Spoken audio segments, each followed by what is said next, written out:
할렐루야.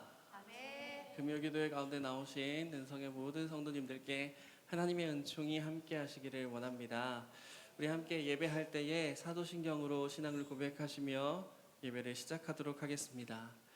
나는 전능하신 아버지 하나님 천지의 창조주를 믿습니다.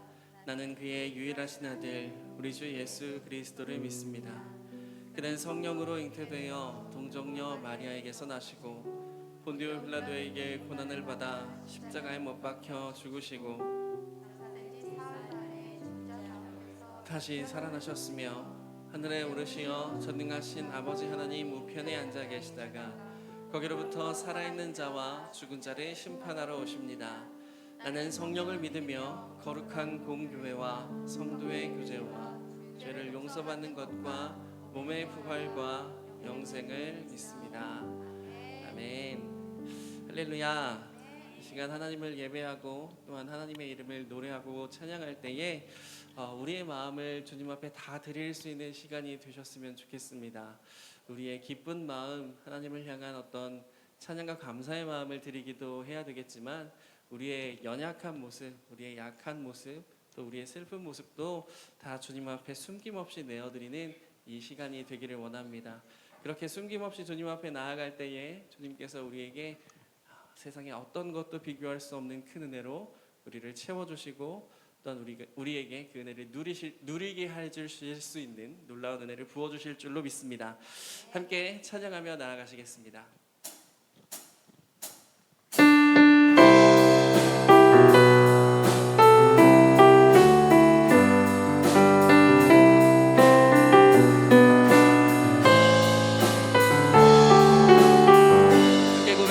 세상 유혹 시험이 세상의 유혹 시험이 내게 몰려올 때에 나의 힘으론 그것들 모두 이길 수 없네.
자리 가운데 주님을 예배하는 모든 분들께 우리 하나님께서 모든 절망과 모든 어둠과 모든 슬픔을 이길 힘을 주실 줄로 믿습니다.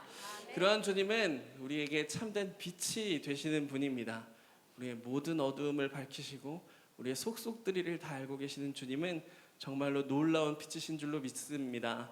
우리 함께 그 빛 되신 주님을 노래하며 주님 앞에 나아가기 원합니다.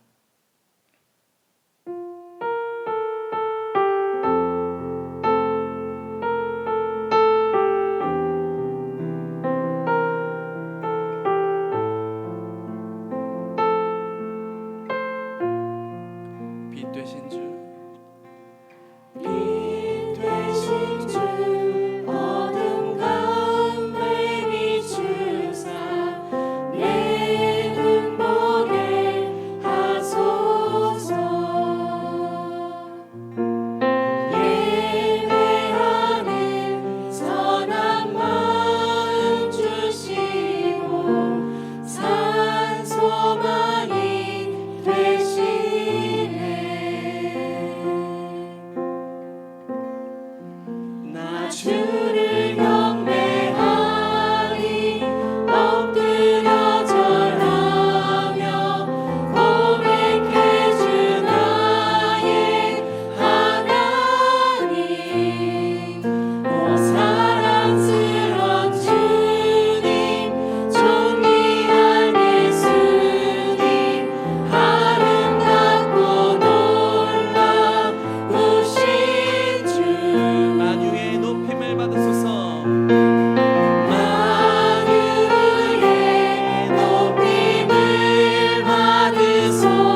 한번 고백합니다. 이 땅에 오직 이 땅에 오직 주밖에 없네. 그 무엇도 나를 채울 수 없네.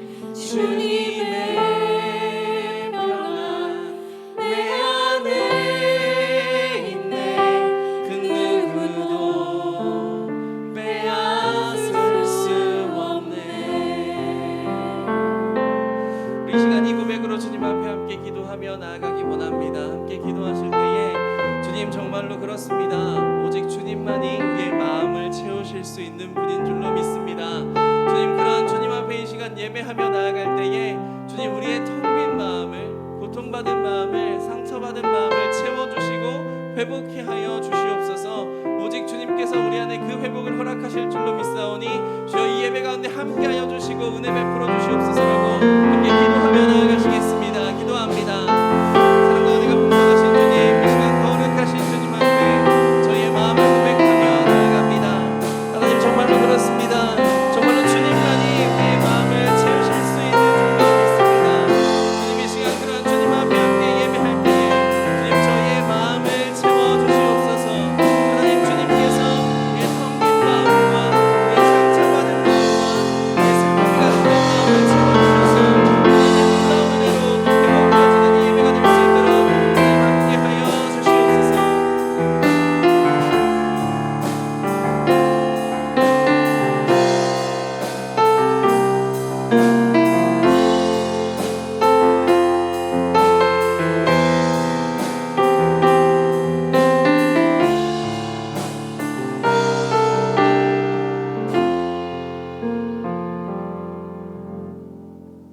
사랑의 하나님, 오늘도 주님께서 허락하신 귀한 선물인 일상의 삶을 잘 마무리하게 하시고 금요일 저녁 이전에 나와 주의 인자하심과 선하심에 감사를 드리며 찬양과 기도로 인도하여 주시니 감사를 드립니다.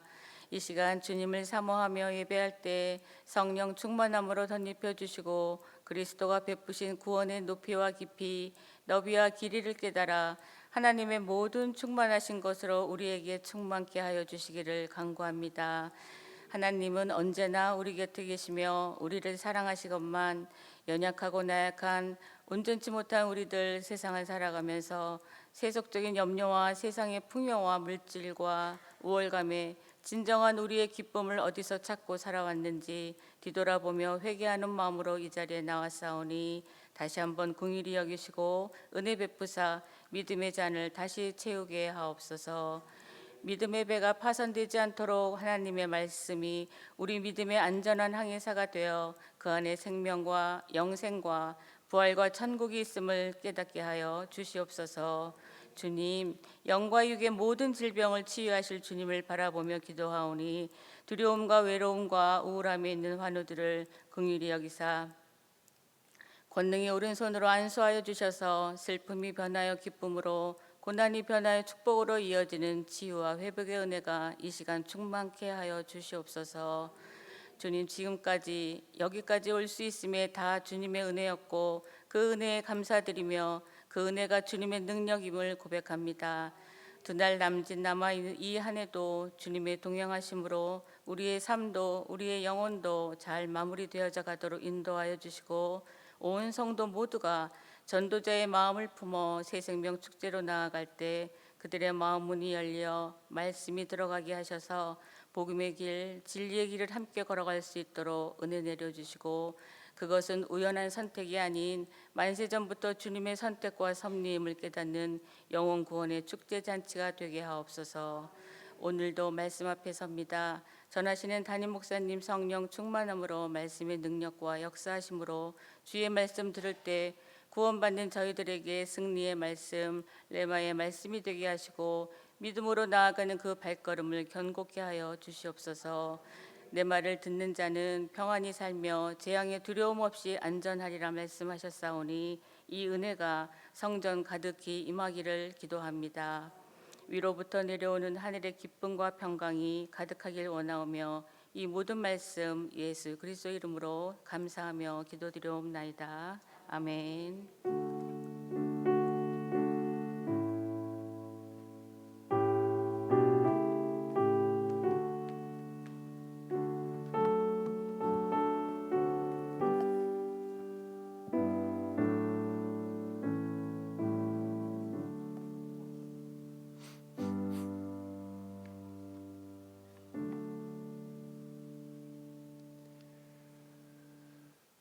할렐루야. 오늘 저녁에 나오신 모든 분들을 주님의 이름으로 축복합니다. 하나님께서 오늘 이 밤에도 우리에게 은혜 주시기를 간절히 소망합니다.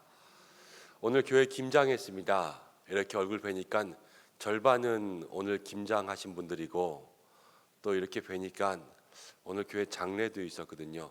절반은 또 장례에서 뵌 분들이고, 아침부터 저녁까지 교회 이것저것으로 또 섬기고 봉사하시다가 또 이렇게 기도의 자리에 나오시고, 또 김장의 장례로 얼굴 못 뵌 분들은 하루 종일 일터에 계셨겠죠. 오늘 일하시고 그리고 여기 오셨는데, 하나님께서 이 모양 저 모양으로 수고하는 모든 심령들마다 하나님 깊이 만져주시기를 소망합니다. 어떤 제목 가지고 나오셨든지 간에 오늘 주님께서 만지시는 귀한 은혜가 있을 줄로 믿습니다. 오늘은 우리가 뜨겁게 좀 기도하고 그래야 되겠지만, 조금만 예배 시간, 기도 시간들을 단축시켜서 좀 일찍 끝내려고 합니다. 공식적으로는 한 9시 50분, 40분쯤 되면은 일단은 제가 기도 인도하는 건 마칠 테니까, 그 이후에 아주 특별한 기도의 제목이 있는 분들은 또 계속 남아 계시겠지만, 오늘 한 10시쯤 마치고 돌아가셨으면 좋겠다 싶어요. 내일도 또 김장하신다고 그러고 아침 일찍 나오신다 그러고, 오늘 또 목사님들도 종일토록 수고하시고 왔다 갔다 하셨는데 내일도 일찍 나오시고 해야 돼서 일 때문에 그렇게 할 수는 없지만, 또 장기적으로 봤을 땐 주일도 다가오고, 그래서 오늘은 조금만 평소보다 시간을 단축하려고 합니다. 이해해 주시면 좋겠고, 새벽에 나오셔가지고 이 뭐를 뒤집으신다고요? 씻으신다고요? 씻어야 돼요. 새벽에 그 절인 시간이 딱 지나면 씻어야 되나 보죠. 그래서 새벽 6시에 씻어야 된다 그러던데, 그래야지 아침에 딱 9시부터 나와서 또 일을 할 수 있으니까. 우리 저기 안수 집사님들이 몇 분 나와서 도와주신다고 들었습니다. 근데 혹시 시간 되시는 분들 아마 힘이 필요한 것 같습니다. 남자분들이나 또 영상을 통해서 예배하시는 분들도, 또 시간 되시는 분들은 내일 아침에 좀 일찍 나와서 함께 좀 씻고 걷고 하는 것 도와주시면 좋겠습니다. 그럼 편안하게 끝날 것 같고, 또 이번에는 김장에서 오남읍과 같이 나누는 거 여러분 알고 계시죠? 그래서 맛있게 될 수 있도록 기도해 주시면 좋겠습니다. 장례도 계속하고 있습니다. 우리 김태원 집사님 돌아가셔서 이제 내일 천국 환송 예배가 있습니다. 8시 30분 우리 한양병원 장례식장이고요. 교회 출발은 8시 15분입니다. 슬픔 당한 가정을 위해서도 함께 기도해 주시기를 부탁드립니다. 성경 말씀 보겠습니다. 시편 90편 1절부터 17절까지의 말씀입니다.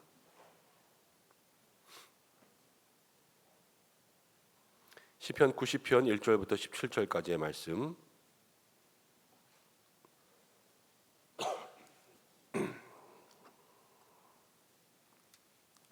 찾으셨습니까? 한 절씩 교독하겠습니다. 제가 먼저 읽겠습니다. 주여, 주는 대대에 우리의 거처가 되셨나이다. 산이 생기기 전 땅과 세계도 주께서 조성하시기 전 곧 영원부터 영원까지 주는 하나님이시니이다. 주께서 사람을 티끌로 돌아가게 하시고 말씀하시기를 너희 인생들은 돌아가라 하셨사오니, 주의 목전에는 천년이 지나간 어제 같으며 밤의 한순간 같을 뿐이니이다. 주께서 그들을 홍수처럼 쓸어 가시니이다. 그들은 잠깐 자는 것 같으며 아침에 돋는 풀 같으니이다. 풀은 아침에 꽃이 피어 자라다가 저녁에는 시들어 마르나이다. 우리는 주의 노에 소멸되며 주의 분내심에 놀라나이다. 주께서 우리의 죄악을 주의 앞에 놓으시며 우리의 은밀한 죄를 주의 얼굴빛 가운데 두셨사오니, 우리의 모든 날이 주의 분노 중에 지나가며 우리의 평생이 순식간에 다하였나이다. 우리의 연수가 70이요 강건하면 80이라도 그 연수의 자랑은 수고와 슬픔뿐이요 신속히 가니 우리가 날아가나이다. 누가 주의 노여움의 능력을 알며 누가 주의 진노의 두려움을 알리이까? 우리에게 우리 날 계수함을 가르치사 지혜로운 마음을 얻게 하소서. 여호와여, 돌아오소서. 언제까지니까? 주의 종들을 불쌍히 여기소서. 아침에 주의 인자하심을 우리 만족하게 하사 우리를 일생 동안 즐겁고 기쁘게 하소서. 우리를 괴롭게 하신 날수대로 우리가 화를 당한 연수대로 우리를 기쁘게 하소서. 주께서 행하신 일을 주의 종들에게 나타내시며 주의 영광을 그들의 자손에게 나타내소서. 함께 읽겠습니다. 주 우리 하나님의 은총을 우리에게 내리게 하사 우리의 손이 행한 일을 우리에게 견고하게 하소서.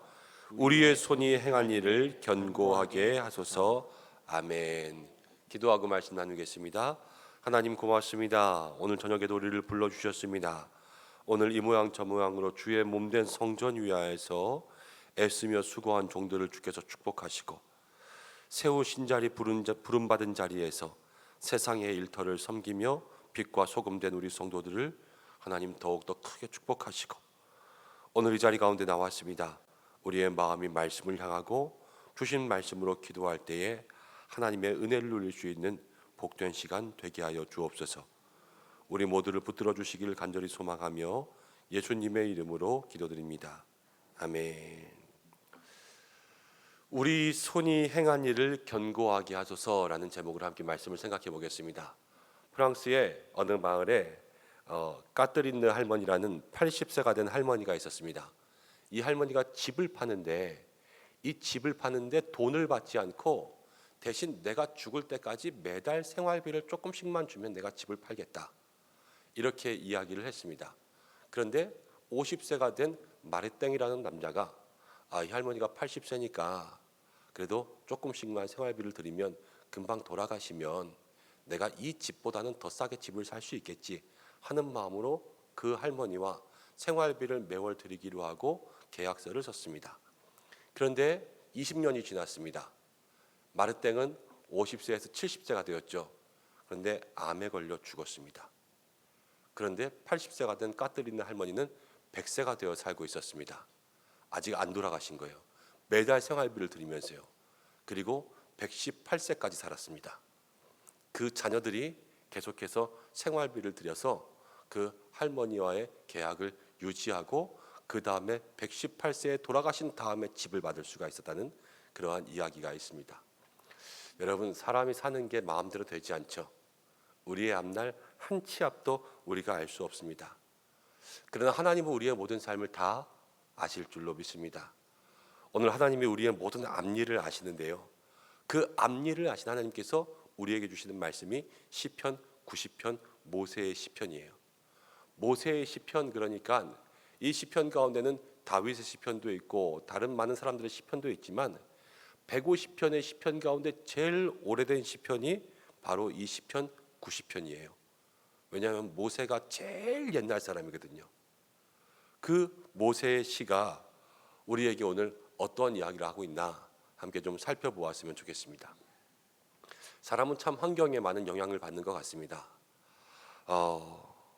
그러면서도 하나님께서 그 환경에 영향을 받는데 그 속에서도 또 한 번 사람의 길을 인도하신다라는 것을 마음속에 느끼게 돼요. 제가 지난주에 말씀들을 쭉 준비하면서 사실 주보는 한 주 전에 나오지 않습니까? 그래서 시편 90편을 잠깐 묵상하고 이번 금요일 날은 이 말씀을 증거해야 되겠다 그러면서 원래 가졌던 마음은 이제 주의 영광을 우리의 자손들에게 이렇게 나타내게 하소서라는 그러한 마음을 품고 이 시편을 정해 놓았었어요. 그런데 이번 주에 교회에서 세 분의 장례를 치렀지 않습니까?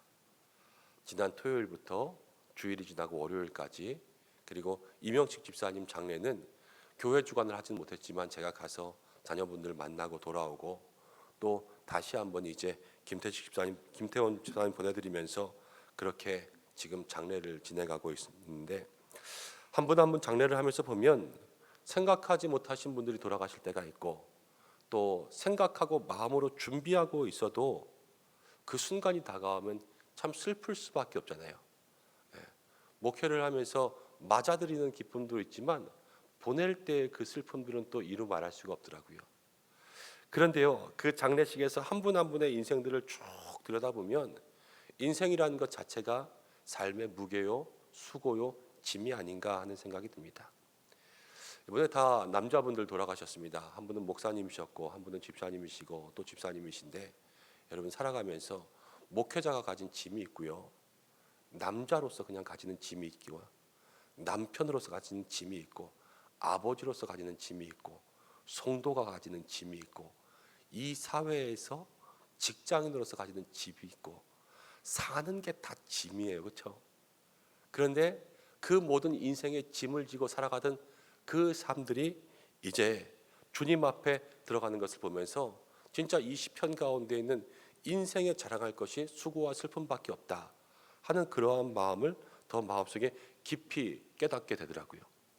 수고와 슬픔밖에 없는 그러한 인생을 우리가 살고 있어요. 그렇지 않습니까? 우리도 들여다보면 여기 계시는 분들도 다 여성으로서 어머니로서 아내로서 그런 짐들이에요. 여러분 권사의 직분 받으면 좋습니까? 짐이 더 커지는 거예요. 집사의 직분도 짐이 더 커지는 거예요. 뭐 회장 총무 맡으면 좋습니까? 다 짐이 커지는 거예요. 우리에게는 모두가 다 짐지고 살아가는 그러한 인생들이죠. 근데 짐만 생각하면 그 무게만 생각하면 이 땅에 사는 게 너무 재미가 없고요. 힘들고 어려울 수밖에 없어요. 그러면 우리는 성도로서 이 땅 가운데 날마다 마음 가운데 평안과 기쁨을 가지고 살아가야 될 텐데 어떠한 마음을 가지고 있어야지 이 수고와 짐밖에 없는 세상 가운데 평안과 기쁨이 있을까? 오늘 이 말씀을 통하여서 그것들을 좀 함께 나누었으면 좋겠습니다. 상황과 환경에 영향을 받아서 장례식 하면서 이런 마음 저런 마음도 들었는데 또 그렇게 마음이 들고 말씀 들어서 보니까 하나님께서 주시는 또 새로운 교훈들이 있고 우리가 붙잡아야 될 기도의 제목이 있는 것들을 보게 되더라고요. 오늘 한 절 한 절 좀 나누면서 우리의 마음 가운데 수고와 슬픔 말고 허망한 인생 말고 짐밖에 없는 인생 말고 우리가 어떻게 하면 이 인생을 조금 더 의미 있게 살 수 있을까? 그것을 마음속으로 붙들고 기도하시기를 바랍니다. 성경을 읽다 보면요, 하나님의 사람들이 참 많은 고백을 하게 됩니다. 근데 그 고백들이 참 희한해요. 솔로몬 같은 사람을 보면요, 솔로몬은 부귀영화 하고 싶은 일 다 하면서 살았습니다. 그런데 그 인생의 말년에 써놓은 책이 무엇이냐면 전도서인데 인생은 헛되고 헛되고 헛되고 헛되다 그렇게 얘기했습니다. 야곱은요, 야곱의 인생이 얼마나 많이 축복받았냐면요, 창세기 28장부터 계속해서 야곱이 하나님과 동행하면서요, 야복강가에서 하나님과 씨름하여서 이름이 바뀌고 하나님께서 베델에서 다시 복을 주실 때까지 야곱은 복받은 인생을 살아갔어요. 복을 사모했던 사람이고요. 그런데 야곱이 나중에 인생의 말년에 자기가 이스라엘 민족의 조상이 되었어요. 12아들이 12지파가 되지 않았습니까? 근데 그런 거 아랑곳하지 않아요. 마지막 인생의 말년에 나는 참 험악한 인생을 살았다 그랬습니다. 모세도요, 모세의 인생을 보면 파란만장합니다. 40년은 이집트의 왕자로 살았고 40년은 광야에 살았고 40년은 이스라엘 민족의 지도자로 살았죠. 그러니까 그의 인생이 120년인데요. 40년, 80년 동안을 두 민족의 왕족과 지도자로 살았어요. 상당히 의미 있는 인생을 살아간 거죠. 그렇지만 모세의 노년의 마지막 지은 이 시편에 그가 고백한 것은 인생은 그냥 다 수고와 슬픔밖에 없다 이렇게 이야기하고 있어요. 근데 모세는 이 시편 가운데 우리에게 수고와 슬픔밖에는 없지만 그럼에도 불구하고 그 속에서 붙잡아야 될 소망을 하나 발견하게 해주는데 오늘 1절부터 그것을 하나하나 찾아갈 때 여러분 잘 기억하셔서 오늘 기도할 수 있는 시간들이 되셨으면 좋겠습니다. 자, 모세는요, 먼저 허무한 인생, 짐밖에 없는 그 인생 가운데 무엇을 고백하냐면요, 하나님을 고백했습니다. 우리가 오늘 기도할 첫 번째는요, 하나님을 인정하고 고백하는 거예요.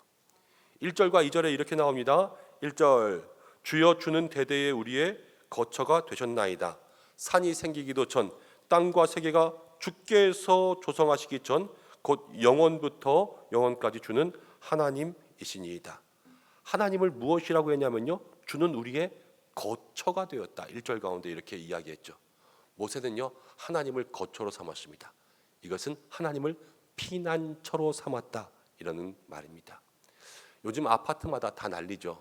뭐 순살 아파트, 뭐 통뼈 아파트, 뭐 흐르지오 이런 아파트들 계속해서 요즘 난리인데요. 여러분 아파트가 그렇죠. 그 당시 아파트 건설 막 붐이 일어나니까 그때 그냥 짓기도 바쁜데 관리 감독할 새가 어디 있어요. 관리 감독할 새도 없이 그냥 계속 짓고 이러다 보니까 그 속에서 나쁜 마음 가지는 사람들, 또 이익에 눈먼 사람들, 이런 사람들이 거기서 요만큼씩 하니까 그것들이 지금 문제가 되는 거 아닙니까? 그런데 가만히 생각해 보세요. 우리가 그런 데다가 수억을 투자하고요, 어떤 집들은 수십억이 되기도 해요. 근데 수억을 투자하고 수십억을 쏟아부어도 결국은 결함투성이밖에 되지 않는다라는 거죠. 이 땅 가운데 아무리 좋아 보이는 것도요, 여러분, 온전한 것이 없습니다. 저 롯데타워 뭐 몇십억 되는 그 집도요, 다 사기꾼들이 산다 그러더라고요. 그런 것들 생각해 보면 이 땅 가운데 우리가 온전히 마음을 기댈 곳이 없어요. 우리 성도들은 진짜 기억하고 있어야 돼요. 하나님만이 우리의 피난처다. 하나님만이 우리의 영혼의 피난처다라는 것을 우리의 마음속에 기억해야 되는 거죠. 시편 91편 한 절만 더 넘어가면 이렇게 나옵니다. 6절부터는요, 자막을 통해서 한번 보세요.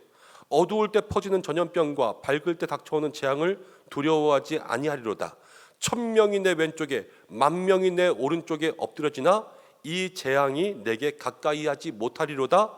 오직 너는 똑똑히 보리니 악인들의 보응을 내가 보리로다. 내가 말하기를 여호와는 나의 무엇이라 하시고 피난처라 하시고, 하나님을 피난처로 삼으면요, 1000명이 엎드러지고 10,000명이 넘어져도 그 가운데 하나님을 피난처로 삼는 우리의 영혼은 온전하고 건강하다.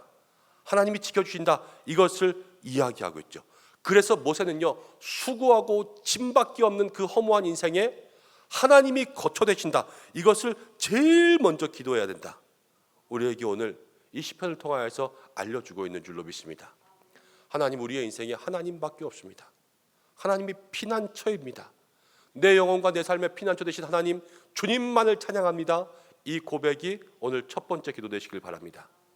두 번째는요, 3절부터 6절까지를 쭉 읽다 보면 우리의 연약함을 얘기해요. 3절, 주께서 사람을 티끌로 돌아가게 하셨어요. 그리고 4절에는요, 주의 목전에서는 1000년이 지나간 어제 같아요.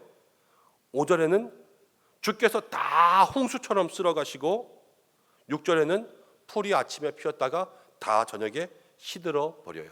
이게 인간이라는 거예요. 인간. 우리의 인생은요, 연약하고 한계가 있다는 것을 주님 앞에 고백해야 되는 겁니다. 여러분, 티끌은요, 흙도 아니에요. 흙먼지가 티끌이에요.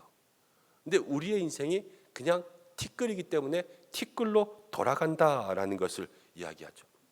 근데 돌아간다라는 것들을 계속해서 묵상하니까 제 마음속에 이런 생각이 들더라고요. 저도 장례식 하면서 입관할 때마다, 또 천국 환송할 때마다, 화장할 때마다 흙에서 왔으니 흙으로 돌아갈지라 이렇게 이야기합니다. 우리의 영혼은 다 하나님 나라로 올라가지만 이 육신은 흙에서 취했잖아요. 마지막에 가는 길은 흙으로 돌아가야지만 제자리에 가는 거예요. 그렇죠? 그것이 인간의 섭리란 말이에요. 그런데 인간의 약함을 경험하게 되면요, 우리의 영혼, 우리의 육체가 올라갈 자리가 있고 다 내려갈 자리가 있듯이 우리의 삶도요, 우리가 원래 있어야 될 그 자리로 돌아가는 것이 우리가 오늘 기도해야 될 거예요.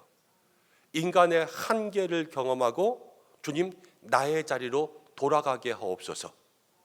이 기도가 있어야 됩니다. 왜냐하면요, 살다 보면, 여러분, 살다 보면 하나님이 우리의 주인이시지 않습니까? 우리는 주님의 종이에요. 하나님은 창조자, 우리는 피조물이지 않습니까? 그런데 살다 보면 자꾸 우리가 주인 돼요. 티끌이 주인 되고 한순간에 없어질 안개와 풀 같은 우리가 주인 되어 있으니까 돌아가라는 거예요. 돌아가. 우리가 있어야 될 그 자리로 돌아가는 것이 우리의 기도의 제목이 되어야 된다는 것이죠. 여러분, 저는 요즘에 참 많은 한계를 경험하고 있습니다. 능력의 한계도 경험하고, 또 여러 가지 목사로서 신앙의 한계도 있는 것 같아요. 신앙의 한계도 경험하고, 인격의 한계도 경험하고, 제 스스로 여러 가지 한계들을 경험하고 있어요. 그런데 이 경험하면 경험할수록 저 스스로를 바라보면서 그런 생각이 드는 거예요.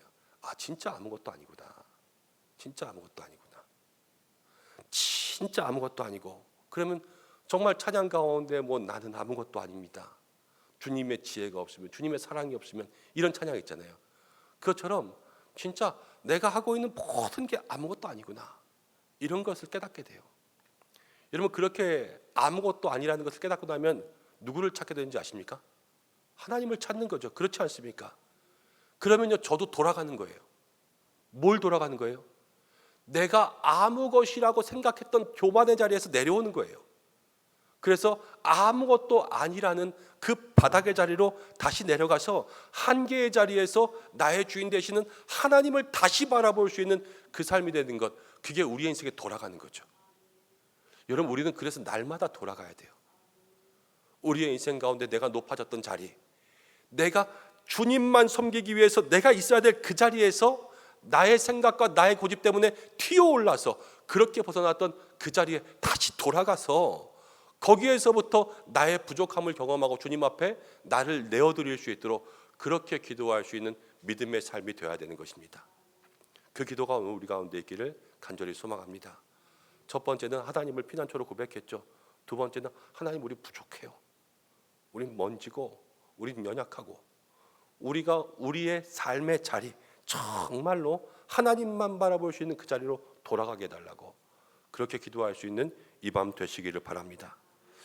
그리고 7절부터 10절까지 보니까 모세가요, 이제 죄를 고백해요. 죄. 7절에 이렇게 나옵니다. 우리는 주의 노에 소멸되고, 주님이 확 화내시면요 없어진다는 거예요. 그리고 8절에 주께서 우리의 죄악을 주의 앞에 놓으시며, 우리 죄를 주님 앞에 놓아요. 그리고 은밀한 죄를 주의 얼굴빛 가운데 두신다. 우리의 은밀한 죄를 얼굴빛 앞에 딱 두신다는 것을 얘기합니다. 그러면 주님이 열받겠죠. 우리의 은밀한 죄를 다 보고 있으니까. 그러니까 거기서 진노가 임하고요, 벌이 임하는 거예요. 그래서 9절 말씀 가운데 보면 우리의 모든 날, 우리 살아가는 인생이요, 주의 분노 중에 다 지나가고 우리의 평생이 순식간에 없어지고, 10절 우리의 연수가 70이요 강건하면 80이라도 그렇게 살면, 죄짓고 살면요 슬픔과 수고밖에 없다, 이것을 설명하고 있어요. 어렸을 때요, 시험을 봤는데 시험을 잘 못 봤습니다. 그러면은 성적표, 어렸을 때는 저는 성적표를 학교에서 줬어요. 그래서 이렇게 된 성적표에 과목별 점수가 있는 거 이렇게 접어가지고 안 보이게 해서 책 사이에 넣어가지고 가방 속에 딱 넣어놓고요. 그다음 집에 가서 성적표 나왔니? 그럼 아니요, 이러지요. 그리고 가방 딱 놔두고 그걸 열지 않고 나가서 신나게 놀다 옵니다. 놀다가 딱 들어와서 현관문을 딱 열었는데 성적표가 거실 바닥에 딱 있는 거예요. 그럼 마음속에 어떤 생각이 들겠어요? 난 이제 죽었다, 이런 생각이 들지 않겠습니까? 똑같은 거예요. 우리는 가방 속에 넣어두고 모를 줄 알았죠. 어머니가 모를 줄 알고 아버지가 모를 줄 알았지만 다 알고 계시고, 오늘 성적표 나오던 날 네가 그랬어? 내가 한번 찾아볼까? 찾아서 앞에 딱 놔두고요, 제가 들어오니까 얼굴 앞에 죄를 두시는 거 아니에요. 하나님이 우리에게 그렇게 하신다고요. 여러분, 그럼 그 부끄러움 어떻게 견디겠어요? 그 진노와 그 노를 누가 견디겠냐고요. 그래서 우리의 인생이 죄 가운데 있으면서 죄 때문에 모든 시간들이 다 지나가 버리는 거예요. 그리고요, 분노 중에 모든 것이 없어진다, 이렇게 이야기했습니다. 모세의 시편이잖아요. 모세가 출애굽할 때 여러분 장정만 60만이었어요. 그렇죠? 제가 오늘 말씀 준비하면서 마지막 계산했는데, 그 출애굽 1세대가 하나님 앞에서 가데스바네에서 정탐하고 불순종해서 출애굽 1세대는 광야에서 다 죽었어요. 40년 동안. 그렇죠? 60만 명이 40년 동안 다 죽으려면 날마다 40명씩 죽으면 돼요. 매일 40명씩 죽어야 돼요, 남자만. 그럼 남자 여자 똑같이 있다고 치면 매일 80명씩 장례를 치러야 돼요. 그럼 모세가요, 아니 이러려고 내가 이집트에서 나왔나? 이 사람들 데리고 가나안 땅 들어가야 되는데 매일 80명씩 죽어나가고, 지금 이 사람들은 다 들어가지도 못하고 이러한 모든 한계들을 만났는데, 이게 왜 그래요? 죄 때문에 그랬잖아요. 죄 때문에 그런 걸 발견한 거예요. 그러니까요, 우리가 죄 때문에 주님의 진노 가운데 다 사라진다, 이것을 얘기하는 거죠. 여러분, 오늘 우리가 우리의 인생에 정말로 이 허무함과 수고와 짐들을 벗어나기 위해서 기도해야 될 것은 우리의 죄를 주님 앞에 기도해야 될 줄로 믿습니다. 죄 때문에 우리의 인생이 다 무너지는 거예요. 죄 때문에 우리의 인생이 다 낭비되는 거예요. 낭비되는 거. 죄 지은 시간 때문에 허무하게 다 지나가고요. 죄 때문에 주의 진노를 벗어나지 못하니까 평생의 삶이요 그냥 주님 앞에서 벌 받을 거 두려워서 살아가는 그러한 삶밖에 되지 않는 거죠. 하나님 우리의 죄를 용서해 주옵소서. 내가 죄 때문에 주님 앞에 이 인생이 순식간에 없어지지 않도록 그렇게 나의 인생들을 다시 한번 새롭게 해달라고 기도할 수 있는 여러분들 되시길 바랍니다. 첫 번째, 하나님을 피난처 삼으라 그랬어요. 두 번째는 우리의 인생의 한계, 우리 다시 저 바닥으로 돌아가서 주님만 바라보기를 기도해야 된다 그랬어요. 세 번째는요, 우리의 죄를 주님 앞에 고백해야 돼요. 그리고 네 번째, 11절부터 12절까지를 보니까 이렇게 나옵니다. 누가 주의 노여움의 능력을 알며 누가 주의 진노의 두려움을 알리이까. 벌 받으면 얼마나 무서운데, 우리가 주의 진노 가운데 정말로 아무것도 아니고 사라질 수 있는데, 이 두려움을 아니까 12절에 우리에게 우리 날 계수함을 가르치사 어떤 마음을 달라고요? 지혜로운 마음을 달라고. 그렇게 기도해야 돼요. 우리가 오늘 기도할 것, 주님 죄의 무서움을 알고 지혜로운 마음을 주옵소서. 이렇게 기도해야 될 줄로 믿습니다. 바늘도둑이 소도둑이 됩니다. 그런데 바늘도둑이 소도둑이 되는 그 첫 번째는 무엇이냐면요, 바늘을 훔쳤을 때 아무도 혼내지 않아서 그래요. 나중에 소를 훔치다 걸렸을 때 그 아들이 어머니의 귀에 대고 그러잖아요. 왜 내가 처음 뭘 훔쳐왔을 때 나를 혼내지 않았어요? 그것처럼 우리가 처음 작은 죄를 지었을 때 거기서부터 죄의 두려움이 있어야 돼요. 이 죄의 간땡이가 부어있으면 큰일 납니다. 우리가 자그마한 죄라도 그것의 무서움과 두려움을 알고 죄에 대해서 분별력이 있기를 기도하는 것이 우리 성도들이 해야 될 것이고요. 죄가 무섭고, 그러니까 우리의 날, 남은 날 속에서 나를 계수하면서 지혜로운 마음을 달라는 거죠. 때가 악하고 세월이 악하니까요, 남은 시간들이 얼마 없어요. 그러니까 그 속에서 나를 계수하면서 지혜를 찾는 거예요. 여러분, 저기 뒤에 제 아내도 있지만 제 아내가 가끔 저한테 이런 말 할 때가 있습니다. 목사가 돼서 그렇지 목사가 안 됐으면 큰일 날 뻔했다고. 왜 이렇게 피곤하게 사냐고. 근데 지금도 좀 피곤하게 살기는 하지만 목사가 안 됐으면 더 피곤하게 살 것 같긴 해요. 여러분, 저는 남은 날을 계수하면서 삽니다. 오늘 제가 오늘부터 안 죽고 열심히 목회하면요, 22년 1개월 27일 남았어요. 연태까지. 전 매일 세요. 네. 근데 많이 남은 것 같죠? 저랑 22년 사셔야 돼요. 22년 안에 돌아가시면 제가 장례하는 건데요, 제발 22년보다 더 사세요. 그래서 같이 신앙생활 하시고 즐겁게 예배드리고, 나중에 천국에서 만나는 건 나중 얘기고, 우리 교회에서 오래오래 신앙생활 하시면 좋으실 것 같아요. 22년 많이 남았지만요, 제가 담임 목회 처음 하는 이날 여기 왔을 때 26년 4일 남았어요. 매일 세요, 매일. 그런데 어떤 마음 드는지 아세요? 이 매일을 세면서요, 돌아보면 열심히는 한 것 같은데 뭔가 이렇게 아쉽고 한 게 없는 것 같아요. 그런데 날짜를 세잖아요. 매일 날짜는 줄어요. 이 어떤 마음인지 아시겠어요? 뭔가 한 것 없는데 계속 시간이 줄어드는 그런 느낌이잖아요. 우리의 인생이 그렇게 살 때가 너무나도 많이 있어요. 그래서 제가 바빠진다거나 아니면 마음이 조급해진다거나 이런 게 아니라 그냥 날짜를 세다 보니까 계속해서 그런 마음이 든다라는 것들을 여러분들에게 말씀드리는 거예요. 여러분, 그렇습니다. 우리의 남은 날들을 계수할 수 있는 지혜가 있어야 돼요. 그러면요, 돌아온 것을 보게 되고요, 이 남은 날에 대한 계획을 세웁니다. 그러면서 어떤 생각이 드냐면 세월을 아끼는 지혜를 기도하게 돼요. 여러분, 그런 기도 하십니까? 세월을 아끼는 지혜를 달라고? 저는 남은 날이 맨날 줄어드니까 세월을 아끼는 지혜는 기도해요. 내일 되면 또 하루가 줄어드니까. 그 다음 이 교회 가운데 주셔서 목회하게 하시는데 그날만큼은 충성되게 해야 될 거 아닙니까? 사명자인데. 그러니까요, 이날 가운데 지혜로운 목회자가 돼야 되겠다는 그런 마음은 하나님 주시더라고요. 그래서 기도하고 있어요. 여러분, 남은 날을 계수하는 삶이 우리에게 필요합니다. 내가 내 삶에 어떠한 인생들을 살아가야 할까, 이것들을 날마다 마음속에 생각하는 거예요. 모세가 그랬을 거예요. 모세는요, 가나안 땅에 못 들어가고 죽는다 그랬어요. 그러니까 가나안 땅에 가까이 가면 가까이 갈수록 자기에게 남은 시간은 줄어드는 거예요. 모세는요, 자기가 죽을 날이 지금 보여요. 요만큼이었다가 그 다음 날은 요만큼이고 자기의 죽을 날을 거리로 계산하면서 살았던 사람이 모세예요. 그러니까요, 그 시간 가운데 얼마나 시간이 소중했겠어요. 여러분들에게 만약 내일 죽는다 그러면 오늘 연락할 사람 다 연락해야 되고, 오늘 내가 통장 비밀번호 다 알려줘야 되고, 그러면서 여러 가지 정리할 것들이 얼마나 많이 있겠습니까? 1분 1초도 헛되게 쓰지 않을 거예요. 그것처럼 우리의 삶에 이 시간적인 한계를 알고 남은 날을 계수하는 지혜로운 마음을 달라는 것은 얼마나 소중한 기도의 제목일지 모릅니다. 오늘 그것을 기도할 수 있는 여러분들 되시기를 바랍니다.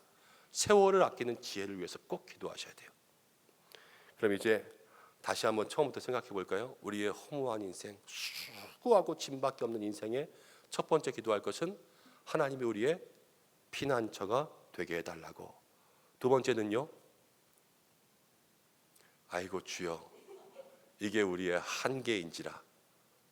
인생의 한계를 알고 저 낮은 자리에 내려가서 하나님만 보게 해달라고.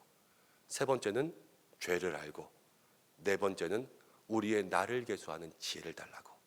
이거 기도해야 되는 거예요. 그리고 마지막 다섯 번째, 이제 한 가지니까 이거 잘 기억하셔서 오늘 기도하겠습니다. 자, 13절부터를 보면 눈으로 보세요. 여호와여 돌아오소서, 언제까지니까 주의 종들을 불쌍히 여기소서 그랬죠. 이제 정말로 허무한 인생의 마지막 기도할 것은요, 주님 날 불쌍히 여겨주세요, 이렇게 기도하는 거예요.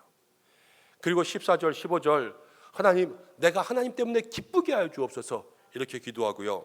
16절, 우리의 자손들에게 주의 영광을 알려주셔서. 그런 다음에 제가 오늘 계속해서 마음에 들어오고 제가 이 한 주간 동안 마음에 들어온 것은 이 17절 말씀이에요. 17절 함께 읽어보겠습니다. 17절 시작. 주 우리 하나님의 은총을 우리에게 내리게 하사 우리의 손이 행한 일을 우리에게 견고하게 하소서. 우리의 손이 행한 일을 견고하게 하소서. 모세가요 마지막에 그럽니다. 인생의 허무함을 알고 죄도 알고 한계도 알고 지혜로운 마음도 달라 그러고 맨 마지막이 뭐냐면요, 우리의 손이 행한 일이 견고해지게 하여 주옵소서. 이 기도로 마지막을 마무리하고 있어요.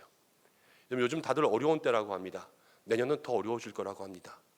중소기업인들, 소상공인들, 자영업 하시는 모든 분들, 여러분 다 열심히 하시는 거 알고 있습니다. 새벽기도 끝나고 그렇게 일찍부터 움직이시는 분들이 있을 수가 없어요. 근데 한번 생각해 보십시오. 누가 하나 사업하면서 망하고 싶어서 사업하는 사람이 있습니까? 다 열심히 하고 다 부지런히 하죠. 자기가 하는 것은요, 최선을 다해요. 그렇지만 그 사업이 어려워지고요, 그 사업이 때로는 휘청되는 것은 무엇이냐면 나랑은 상관없는 금리 때문에 그래요. 아니면 거래처에서 돈을 안 줘서 미수금 때문에 그래요. 아니면 원자재를 사와야 되는데 이 원자재가 수입 수출이 막혀가지고 파동이 일어나서 배가 안 들어와서 그게 안 되니까 납기 기일에 맞추지 못해서 이 계약한 모든 물건들이 다 파토가 날 그런 때가 있어요. 나는 열심히 하고자 하지만 그러나 주변이 도와주지 않으니까요, 내가 우리의 손으로 일을 해도 그게 견고해지지 않는 거예요. 여러분, 목회도 그렇습니다. 저도 저를 보니까요, 뭐 목회가 다 주의 일이라 다 주님이 하시지만 사람을 통해서 일하시니까 어쨌든 제가 하는 일도 있지 않습니까? 제가 하는 일에요, 하나님이 견고하게 하시지 않으면 아무리 수고하고 아무리 애써도요, 그게 소용이 없다는 것을 깨닫게 돼요. 가정도 그래요. 아이들을 키울 때도 그렇습니다. 여러분 직접 아이들 키우시죠. 하나님께서 맡겨주셔서 기도하면서 키우지만 어쨌든 내 손으로 키우는 거 아닙니까? 근데 내 손으로 키우면서도요, 이 아이들 키워도요, 이 아이들을 주님의 손이 견고하게 해주지 않으면 아이들이 제대로 자라갈 수가 없어요. 모든 일이 다 똑같더라고요. 주님이 견고하게 하시지 않으면요, 그게 버틸 수가 없고요, 살아남을 수가 없는 거예요. 그렇기 때문에 우리의 인생 가운데 인생의 한계도 알고 죄도 알고 지혜로운 마음도 있지만 가장 중요한 것은 무엇이냐면 무엇을 하든지 주여 우리가 행한 일에 주께서 견고하게 하여 주옵소서. 이것을 우리의 마음속에 오늘 기도할 때에 우리의 허무한 인생에 하나님께서 다시 한번 새로운 은혜를 더하여 주실 줄로 믿습니다. 오늘 우리가 이 5가지를 마음 가운데 새기고 기도하면서 모세의 기도를 마음 가운데 붙들어야 되겠죠. 하나님만이 우리의 피난처가 되고 우리의 연약함 티끌 같은 우리의 자리에 다시 돌아가야 돼요. 좋은 자리 가지 마세요. 티끌의 자리에 가셔야 주님을 만날 수 있습니다. 우리의 죄를 고백하고 그리고 우리의 삶에 정말로 지혜로운 마음, 죄를 두려워하는 마음 달라고 기도하고 그리고 무엇보다도 하나님 우리가 무엇을 하든지 작은 걸 하더라도 주의 손이 우리로 견고하게 하여 주옵소서. 이 기도의 제목을 주님 앞에 올려드릴 때 오늘 밤 주께서 우리로 이 말씀의 은혜와 응답 주실 줄로 믿습니다. 우리 이 시간 함께 좀 찬송하고 기도하겠습니다. 우물가의 여인처럼 난구했네. 우리 찬양 함께 좀 드리고 말씀 붙잡고 좀 기도하고 우리의 삶을 위해서 기도하겠습니다.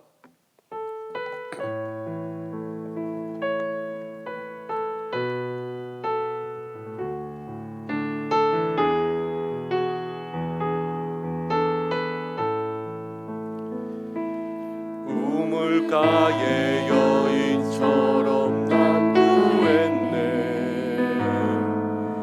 헛되고 헛된 것들을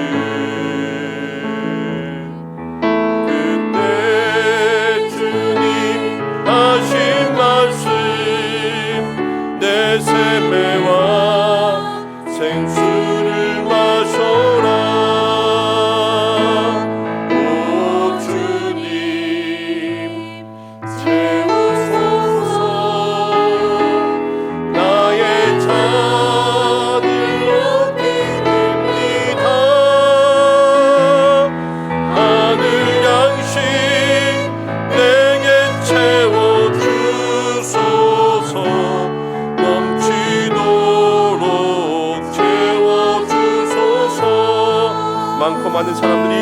많고 많은 사람들이 찾았었네.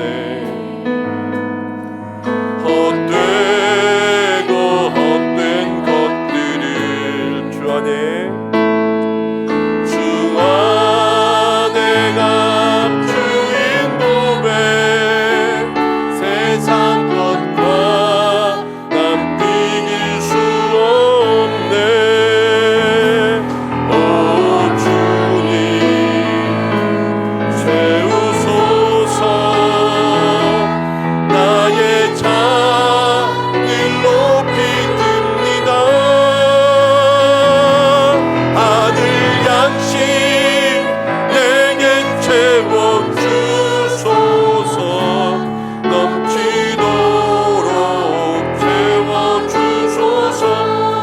채우소서. 오 주님 채우소서.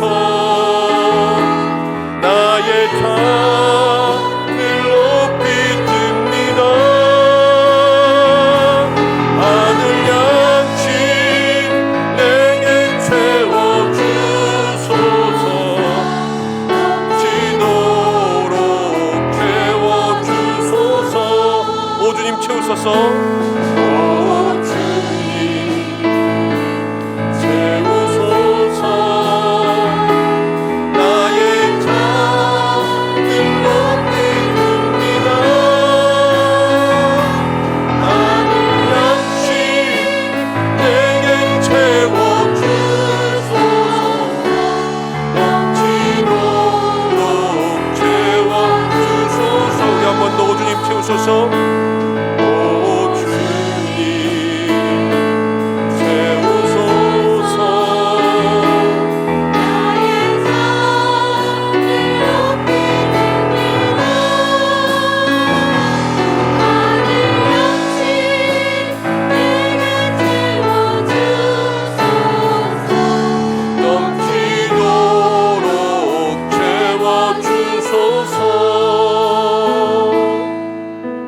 우리 이 시간 좀 기도하겠습니다. 우리의 빈잔을 높이 들어서 주님이 채우셔야지만 인생의 허무함을 극복할 수가 있고 모든 수고와 슬픔을 극복할 수가 있습니다. 여러분 어떤 어려움이 있습니까? 또 힘들고 어려운 문제들, 인생의 환난들이 있어도 첫 번째로 고백할 것은 주님이 나의 피난처입니다. 고백하시겠습니다. 힘들고 어려운 일, 여러분 높아지려고 하지 마시기 바랍니다. 티끌이 되어서 낮은 자리에 내려가면 주께서 우리의 주인 되시고 창조주가 되셔서 그 문제를 해결하실 줄과 믿습니다. 죄가 우리의 시간을 낭비합니다. 죄 때문에 우리의 시간이 순식간에 사라지고 주의 진노 가운데 멸망하는 거 아니겠습니까? 하나님, 죄를 두려워하고 우리의 죄를 주님 앞에 고백하게 해달라고 기도하고, 여러분 정말로 나를 세서 지혜로운 사람들 되셔야 됩니다. 하나님, 우리의 지혜로운 마음 달라고 기도하고, 지금 무엇을 하고 있습니까? 내가 하고 있는 모든 일 주의 손으로 견고하게 하여 주옵소서. 나의 사업과 가정과 일터와 자녀, 내가 계획하는 모든 일들, 주님 앞에 나온 모든 것들 주의 손으로 견고하게 해달라고, 우리 시간 말씀 붙잡고 주여 한번 부르고 기도하시겠습니다. 주여! 아버지 하나님, 이 시간 기도하며 나아갑니다. 사랑하는 주의 건성들 오늘 주님 앞에 나왔습니다. 기도하며 나아갈 때 하나님, 모든 성도들의 마음 가운데 주시는 하나님의 능력이 임하게 주님 역사해 주시고, 주여 우리의 마음 가운데 오늘 이 모세의 노래가 마음 가운데 기도의 제목 될 수 있도록 주여 인도하시기를 원하니 주여 도와주시옵소서. 주님 함께하여 주시옵소서. 우리 사랑하는 성도들, 인생의 문제 가지고 나왔습니다. 어려운 일 가지고 나왔습니다. 주여 이 시간 주님 채워주시지 않으면, 주님 함께해 주시지 않으면, 주여 역사하시지 않으면 우리의 삶에 하나님 참으로 힘들고 어려운 일밖에 없음을 고백합니다. 주여 이 시간 고백하며 나아가오니 주님 우리의 마음과 심령 가운데 역사하사 하나님, 주님만 우리의 피난처가 되시오니 우리의 모든 어려운 문제, 우리의 힘든 문제, 우리의 영혼의 문제, 육신의 문제, 사업의 문제, 우리의 일터의 문제, 우리의 가정과 자녀의 모든 문제들 다 주님만이 거처가 되시고 피난처가 되시는 줄로 믿습니다. 주여 해결하시고 인도하여 주시옵소서. 주여 해결하시고 인도하여 주시옵소서. 해결하시고 인도하여 주시옵소서. 그리하여 주여 우리의 마음과 심령 가운데 하나님의 임하게 도와주시고, 주여 우리의 모든 생각을 마음 가운데 역사하시고 하나님의 놀라운 은혜가 임하게 주님 인도하여 주시옵소서. 아버지 하나님 기도합니다.